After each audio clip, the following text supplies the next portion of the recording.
மௌனமான கடற்கரையோரம் ஓர் இளைஞன் தனியாக நடந்து செல்கிறான். அவன் கைகளில் இருந்த மணலை தட்டிக் கொள்கிறான். அவன் தட்டியது மணல் அல்ல, மறைந்து போகின்ற கலைகளின் தூசி.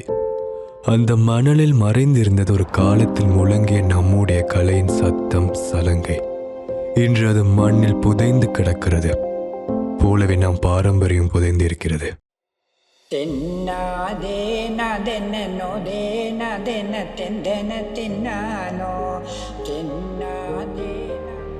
யாழ்ப்பாணம் இசைக்கும் இலக்கியத்துக்கும் மட்டுமல்ல, கோலாகலமான பாரம்பரிய கலைகளுக்கும் புனித மண். இந்த மண்ணில் பிறந்தது நாத்தார் கூத்து. மக்கள் மனங்களில் வாழ்ந்த கதை, பாடல், நடனம், இசை அனைத்தும் ஒன்றாய் பேசும் ஓர் வாழும் அரங்கக்கலை. தென்றல் வீசிய மாலைகளில், கோவில் திருவிழாக்களில் முழங்கிய கூத்து இன்று மௌனமான குணல் சத்தமாகிவிட்டதா?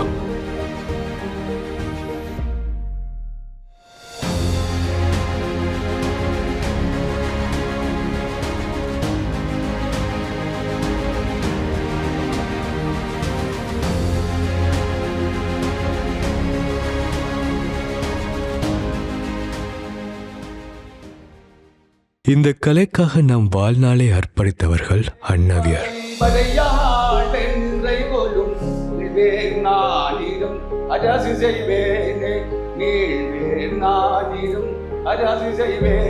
நான் கலைப்புரை தென்மொழி நாட்டு கலைப்புறையில் 1979 அரங்கேற்றியமாக பாடினேன். 40க்கும் மேற்பட்ட நாடகமாக நான் பாடினேன். அதற்கு காடமும் வழக்கே கண்ணாடி ஒட்டக அருகில் விஷயமான ஒரு விவசாயம் யாகம் செய் இடமும் பூக்கள் எழுகாதியந்தவும் அதிகற்புதமுடனே படைத்திடும் அதிதற்பதனே சுபதனை தொழுந்திடும் கொள்ளு இங்கு செல்வேனே. அப்போ எனக்கு 16 வயசு. எனது தந்தையார் முந்தைய காலத்துலேங்கிற இப்போ நாங்கள் 4வது 5வது தலைமுறையில் நிற்கிறோம்.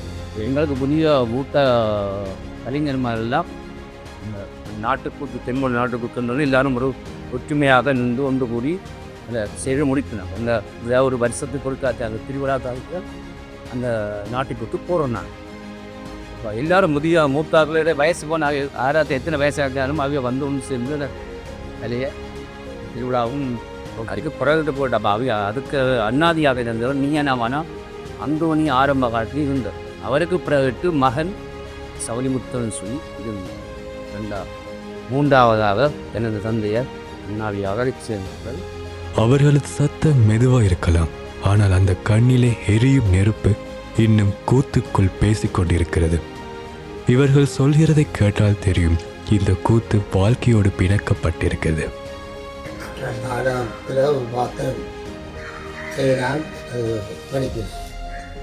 நான் பெண்பாட்டில்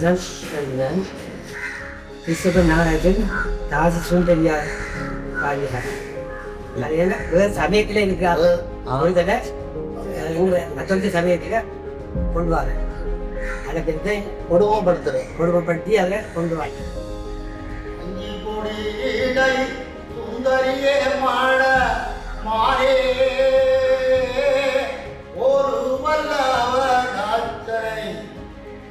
ஒரு வல்லவ வீரனை உளிவம் சிறை வைத்தே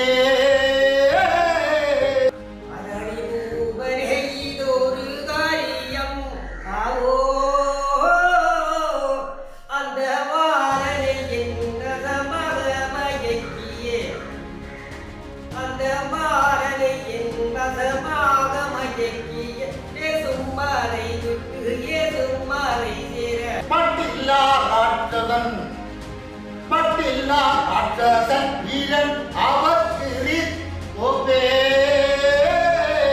அந்த வாழலை உன்வசம், அந்த வாழலை உன்வசம் அகமயக்கியே ஏதுமாரை விட்டு பேதுமாரை சேர்க்க எனக்கு அளித்தபடி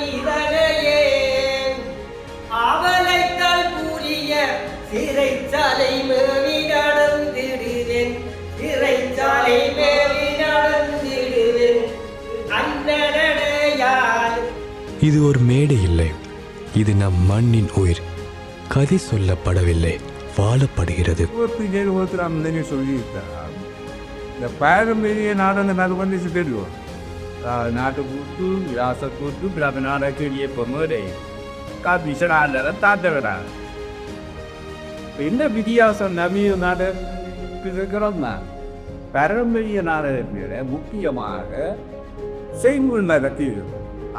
பாட்டுகள் இல்லாமல் எப்படி இருக்கும், செய்யுவராக பாடல் குடும்பம் கலைஞராக இதாப்பாங்க. அதே ஒன்று செய்முறை நடக்கும் பாரம்பரிய நாடகத்தில் நவீன நாடகங்களில் வசன நடப்பாங்க. நவீன நாடக வசன பாரம்பரிய நாடகங்கள் செய்முறை. ஒவ்வொரு அடி நடையில் நம்முடைய ஊரின் இறைச்சலும் முன்னர்களிடம் சுவாசமும் உள்ளது. விடோ வளர்ந்து வந்து அப்போ எல்லாரும் நாட்டுக்கூத்து தான். கோயில் வழிய நாட்டுக்கூத்து, அது இந்துவாக இருந்தாலும் சமய ரீதியில் வேதமாக இருந்தாலும் ஒவ்வொருவரும் அதில் பிரபலமாகி இதவீரவாக நடக்கும். இந்த வேறு பொழுதுபோக்கு இல்லை, அதுதான் முக்கிய காரணம். அப்போ செய்கிறதுக்கு அதில் பங்கு பெறுவதற்கு இளம் சமுதாயம் வந்தது. இப்போ இந்த இதுகள் வந்ததால் அது ஒரு தருமே ஒன்றுக்கும் எறியணும். நாட்டுக்கூத்துக்கு மட்டுமில்லை, வேற எங்க யார் நாடகம் போடுறாங்க. மௌனமாகி போன பாரம்பரியத்தின் முதல் ஒளி இப்போது மீண்டும் முழங்குகிறது. கலையோற்றிடும்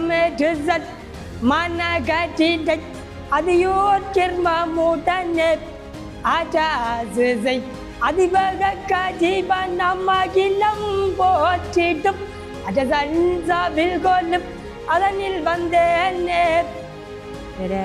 நாலாவது தலைமுறையாக இப்போ அந்தோனி ஜெயநாசனாக தலைமுறையில் வந்த 6வது தலைமுறையான பேர் நான் கூட்டங்கள் மிருதங்க அண்ணாவி. இத்தோட 6வது உன்னத பாடிட்டு கூத்து ஒரு 16வது வயசுலேருந்து நான் பாடி ஓடிட்டுருக்கேன். இந்த முதலாவது நூறு வரைக்கும் நான் கணவரிட்டு பாடியிருக்கேன். இப்போ கடைசியாக பூலாசம் பாடிக்க ஒரு சரித்திர அறிவு பாடிக்கிட்டு இப்போ நீ தத்து ஒரு பாடக்கூடிய திறன்வை. இவர்கள் மேடில் நடிக்கவில்லை, ஆனாலும் இந்த கூத்து அவர்களோடு வாழ்கிறது. ஒரு கடைக்காரர் சொல்வதை கேளுங்கள், அது வெறும் விற்பனை இடம் அல்ல, எத்தனையோ கூத்து நிகழ்வுகளின் நினைவுகள் உள்ளே பதிந்திருக்கின்றன. அந்த பாட்டு படித்தா மழை வரும், இயற்கை இந்த ஒன்றுக்கு வந்து மக்களுக்கு கிடைக்கும். அப்படியான ஒரு பாரம்பரியமான ஒரு வசனம் இருக்குது. அதுக்குரிய இந்த ட்ரெஸ் வந்து போயிட்டு தலப்பை அதெல்லாம் கட்டி இருக்கிறது. இப்போதைய ஜெனரேஷனுக்கு வந்து அதில் இதை வந்து நாங்கள் எடுத்து கொடுக்கணும். நிறைய அழிஞ்சு கொண்டு போகுது. அது இந்த பாரம்பரியத்தை பின்பற்றுறதுக்கு வந்து எல்லாருக்கும் நாகரிகம் வளர்ந்து கொண்டு போக அந்த கலை இந்த மோகம் குறைஞ்சு அதை வந்து இப்போ விடாமல் எங்களை கட்டணம் 27 சமூக பத்திரகாளின்ற செயலாளர் இருக்கிற சொன்னாங்க. அவை இந்த பரம்பரை வந்து அதை அழியாமல் இப்போ கொண்டு வந்து இப்போ எங்களோட யூனியில் ஒரு லெக்சராக கூட இருக்கிற அந்த இதை இன்னும் திருப்பி முழுவட்டி கொண்டு வாங்க. ஆனால் இதுக்கு வந்து இன்னும் வந்து அதை விருட்சமாகும், ஆகவே அந்த இயற்கையோட இருக்கும். பாடசாலை கூடங்களில் கூத்து வழக்கமாக இருக்கவில்லை, ஆனாலும் சில ஆசிரியர்கள் அந்த மண்ணின் வாசனையை குழந்தைகளிடம் பரப்ப முயல்கிறார்கள். அவர்கள் கற்பிக்கின்ற கூத்து எழுந்து வரும் ஒரு நம்பிக்கை சொல்லுகிறது. இளைய தலைமுறை இந்த கூத்தை மீண்டும் பேச தொடங்கியுள்ளனர்.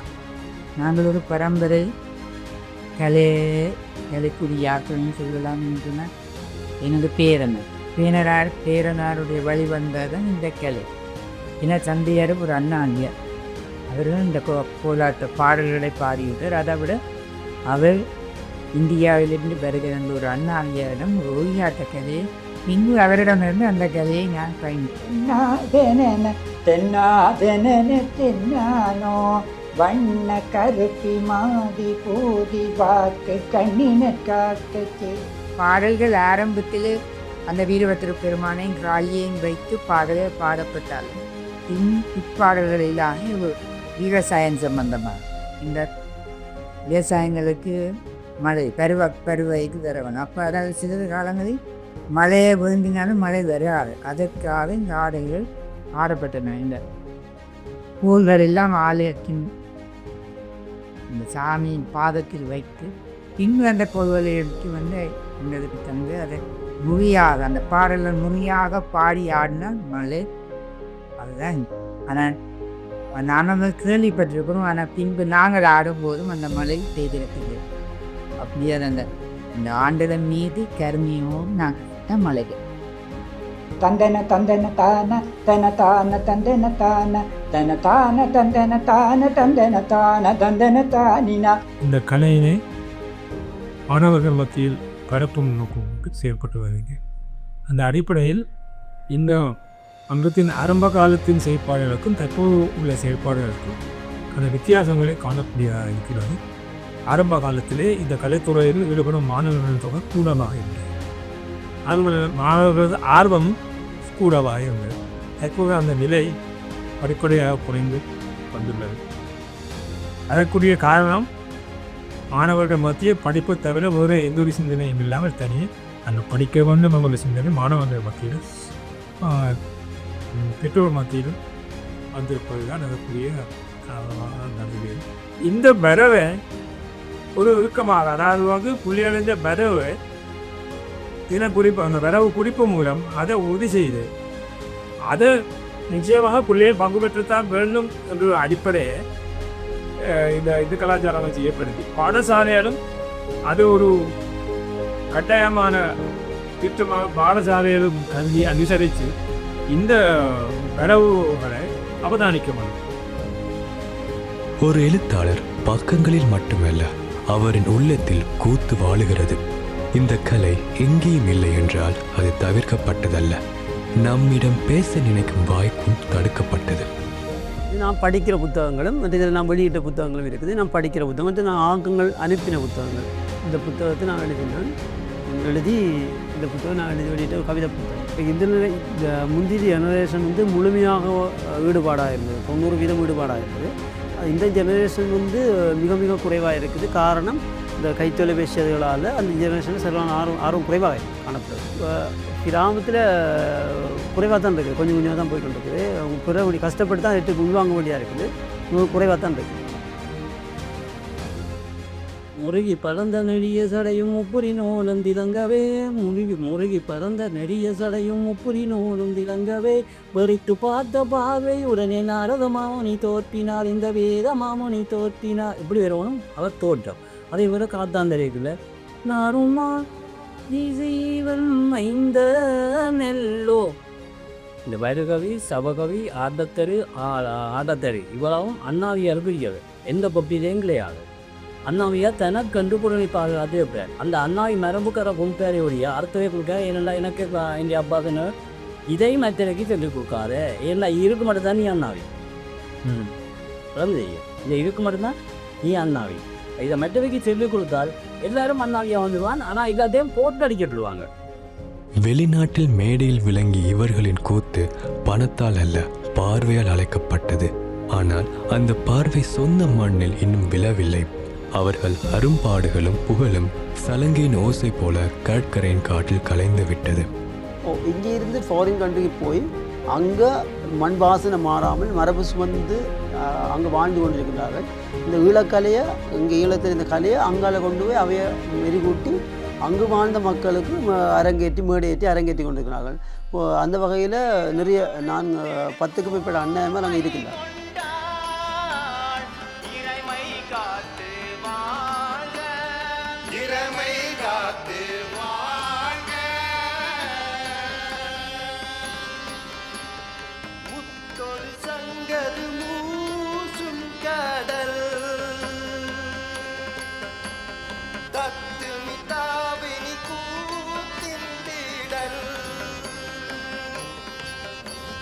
செக்க நிலக்களின்